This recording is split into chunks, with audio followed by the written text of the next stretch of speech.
नमस्कार दोस्तों, मेरे चैनल में आप लोग का एक बार फिर से दिल से स्वागत है।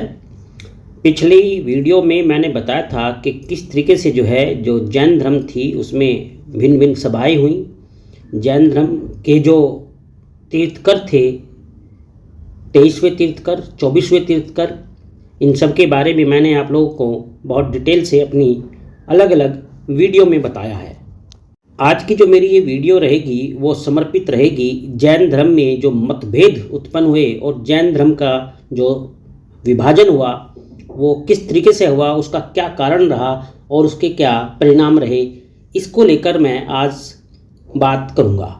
तो चलिए आप लोग इसको बहुत ध्यान से सुनना और अंत तक सुनना, आपको बहुत सारी यूनिक जानकारियाँ आज मिलने वाली हैं। तो चलिए स्टार्ट करता हूँ मैं। तो बात कहाँ से उत्पन्न होती है कि भाई जो अगर हम जैन विवरण पर भरोसा करें, यानी जैन विवरण के अगर अनुसार हम लोग देखें तो जो चंद्रगुप्त मौर्य थे, चंद्रगुप्त मौर्य के काल में मगध में एक बहुत ही भयंकर अकाल पड़ा था और इस भयंकर अकाल का जो पीरियड रहा वो कोई 2, 4, 10, 20 दिन नहीं रहा, बल्कि कई वर्षों तक ये रहा और कई वर्षों तक वहाँ वर्षा बिल्कुल नहीं हुई। तो इसके परिणाम स्वरूप होता क्या है कि पूर्व में जो पहले से इकट्ठा किया गया अनाज था अब वो धीरे धीरे समाप्त वहाँ होने लग गया था और लगभग आधे जैन धर्मावलंबी, ध्यान से अब ध्यान से देने वाली बात है आप लोगों को कि जो आधे जैन धर्मावलंबी थे वो बद्रुभाव की अध्यक्षता में दक्षिण भारत की ओर चल दिए और स्वर्ण बेलगोल नामक स्थान पे जाकर रहने लगे। तो क्या बताया मैंने, आधे जैन धर्मावलंबी भद्रभाव की अध्यक्षता में दक्षिण भारत में चले गए और स्वर्ण बेलगोल नामक स्थान पर वे रहने लग गए। इस प्रकार जो चंद्रगुप्त मौर्य थे, यानी उस समय जो मगध के शासक थे चंद्रगुप्त मौर्य, उनका साथ इन लोगों ने नहीं दिया। चंद्रगुप्त ने भूखे रहकर अपने प्राणों का अंत कर दिया। अब जब ये अकाल खत्म हो जाता है तो 12 साल के बाद, ध्यान देना इस बात पर, ठीक 12 साल के बाद जब ये जो दक्षिण में गए थे भिक्षु वो लौट कर आते हैं तो वहाँ पर जो पहले से भिक्षु रह रहे थे उनको वे निंदा करते हैं और उन्हें विधर्मी कहकर पुकारते हैं। तो इस प्रकार से ये जो दो दल बन गए, एक साउथ जाने वाले दक्षिण को जो गए थे और दूसरे जो वहीं रह गए थे। तो इस प्रकार से इन दोनों दलों में अब आनाकानी शुरू हो जाती है, यानी इनमें डिफरेंसेस पैदा हो जाते हैं। इन दो दलों में जो मतभेद होता है, इस मतभेद को दूर करने के लिए पाटलिपुत्र में एक जैन सभा का आयोजन होता है।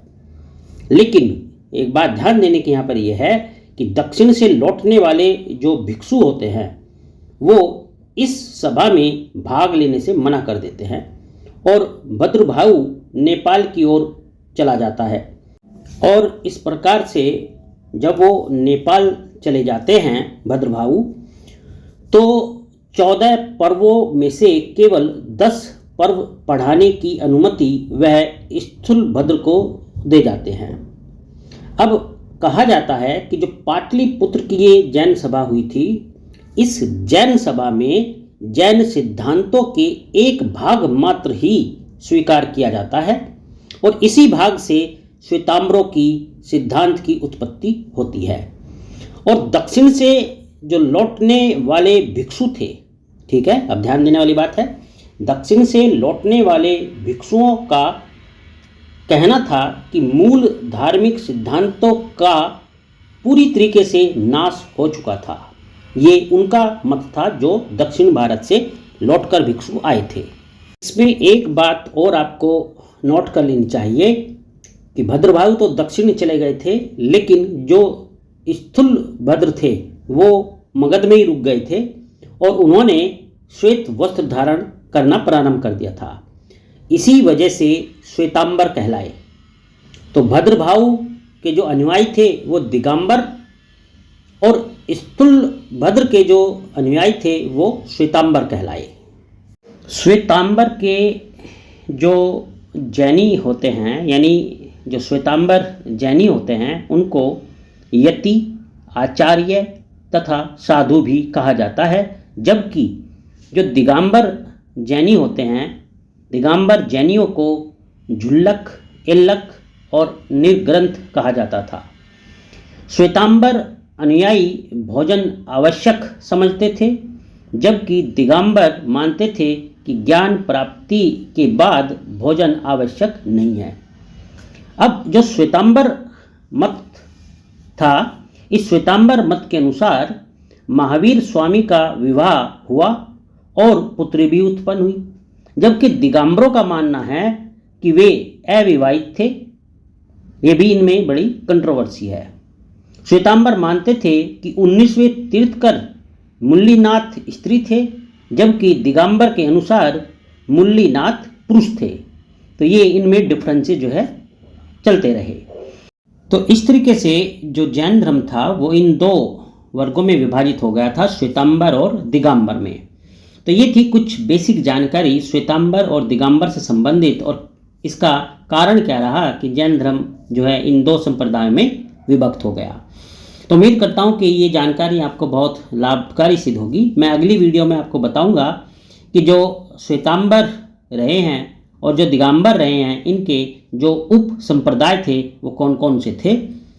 तो वीडियो ज़्यादा बड़ा ना हो, इसीलिए मैंने इसको छोटे छोटे टुकड़ों में डिवाइड किया है।